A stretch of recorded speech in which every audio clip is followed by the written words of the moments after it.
నాకు నిద్రలో పీడకలలు వస్తుంటాయి. నిద్ర సరిగ్గా పట్టదు. ఇదేమైనా మానసిక సమస్య? ఏం చేయాలి అని అడుగుతున్నారు. ఈ ప్రశ్నకు సమాధానాన్ని మానసిక వైద్య నిపుణులు డాక్టర్ ప్రవీణ్ కుమార్ గారు అందిస్తారు. పీడకలు అనేవి సాధారణంగా అందరికీ ఎప్పుడో ఒకసారి వస్తాయి. చాలా మందికి జ్ఞాపకం ఉండవు నెక్స్ట్ డే ఏం జరిగింది అనేది.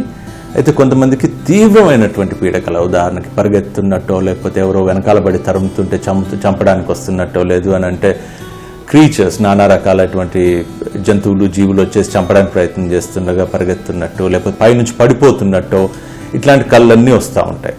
అయితే ఈ పీడకలలో రెండు రకాలు ఉంటాయి. ఒకటి నైట్ మేర్స్ అంటాము, రెండవది నైట్ టెర్రర్స్ అంటాం అనమాట.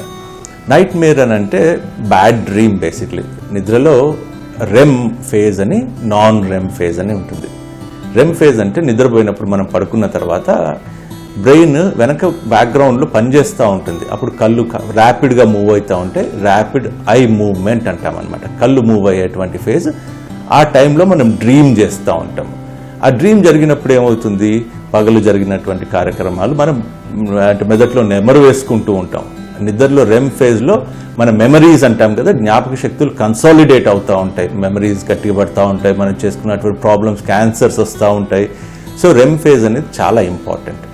అదే రెమ్ ఫేజ్లో అన్ఫార్చునేట్లీ డ్రీమింగ్ జరుగుతున్నప్పుడు భయంకరమైనటువంటి డ్రీమ్స్ రావటము, ఆందోళన కలిగించేటువంటి డ్రీమ్స్ రావటము అవి జరుగుతూ ఉంటాయి. నార్మల్గా నైట్లో పడుకున్న తర్వాత 90 నిమిషాలకి మళ్ళీ పొద్దున్న లేస్తున్న టైంకి వచ్చే అవకాశం ఉంటుంది. పొద్దున్న టైం డ్రీమ్స్ జ్ఞాపకం కొంచెం ఉంటాయి, కొన్ని డ్రీమ్స్ జ్ఞాపకం ఉండవు. కొంతమంది స్లీప్ ట్రైనింగ్ అంటాం అనమాట.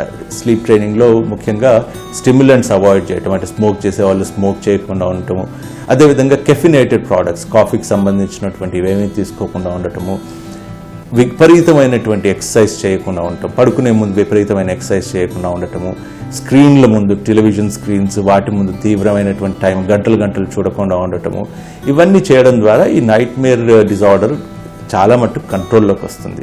అదేవిధంగా 6 to 8 hours, ప్రతి వ్యక్తి 6 నుంచి 8 గంటలు సరిగ్గా పడుకున్న తర్వాత ఈ నైట్ మేర్స్ వచ్చేటువంటి అవకాశం తక్కువ. అయితే ఈ నైట్ మేర్స్ ఇవన్నీ చేసిన తర్వాత, అంటే స్లీప్ హైజీన్, ఉదాహరణకు మనం తినే ముందు చేతులు ఎలా అయితే కడుక్కుంటామో అదేవిధంగా పడుకునే ముందు చేసినటువంటి కార్యక్రమాలు హైజీన్ మెయింటైన్ చేసుకుంటా ఉంటే చాలా మటుకు కంట్రోల్లోకి వస్తుంది. రాని సందర్భాల్లో ట్రీట్మెంట్స్ ఉన్నాయి, మందులు కానివ్వండి, లేకపోతే ట్రైనింగ్ కానీ ఉంది. దాని ద్వారా ఇవి నైట్ మేర్స్ ఈజీగా హ్యాండిల్ చేస్తాము. కొంతమందికి యాంగ్జైటీ డిజార్డర్ ఉంటుంది, అంటే ఆందోళన జబ్బులు ఉన్న వాళ్ళకి కూడా నైట్ మేర్స్ వచ్చే అవకాశం, అదేవిధంగా డిప్రెషన్ ఉన్న వాళ్ళకి నైట్ మేర్స్ అవకాశం ఉంటుంది. చిన్నతనం నుంచి యాంగ్షియస్ పర్సనాలిటీస్ అంటాం అనమాట, అంటే వ్యక్తిగతంగా ఆందోళన పడేటువంటి వ్యక్తులు ఎవరైతే ఉంటారో, వ్యక్తిత్వపరంగా ఆందోళన పడేటువంటి వ్యక్తులు, వాళ్ళకు కూడా నైట్ మేర్స్ ఎక్కువగా ఉంటాయి. వాళ్ళకు కొంచెం help, training, counselling, behaviour therapy ద్వారా నైట్ మేర్స్ హ్యాండిల్ చేసుకోవచ్చు. ఈ రెండవది ఏదైతే ఉందో నైట్ టెర్రర్స్ అని ఏదైతే ఉందో అది non REM phase of sleep. అంటే డ్రీమింగ్ కాకుండా బ్రెయిన్ సుషుప్తిలో ఉన్న సందర్భంలో సడన్గా వీళ్ళు ఉలిక్కిపడి లేసేస్తారనమాట. గుండె వేగంగా కొట్టుకుంటా, భయంతో ఎవరో ఆల్మోస్ట్ ఏదో చేస్తున్నారు చంపేస్తారు అన్నంత భయంతో లేచి కూర్చుంటారు ఉలిక్కిపడేసి. అది నైట్ టెర్రర్ అంటాం అనమాట. వాళ్ళకి సరైనటువంటి స్టోరీ లైన్ జ్ఞాపకం ఉండదు. లేచిన తర్వాత ఎందుకు లేసినాం అంటే జ్ఞాపకం ఉండదు.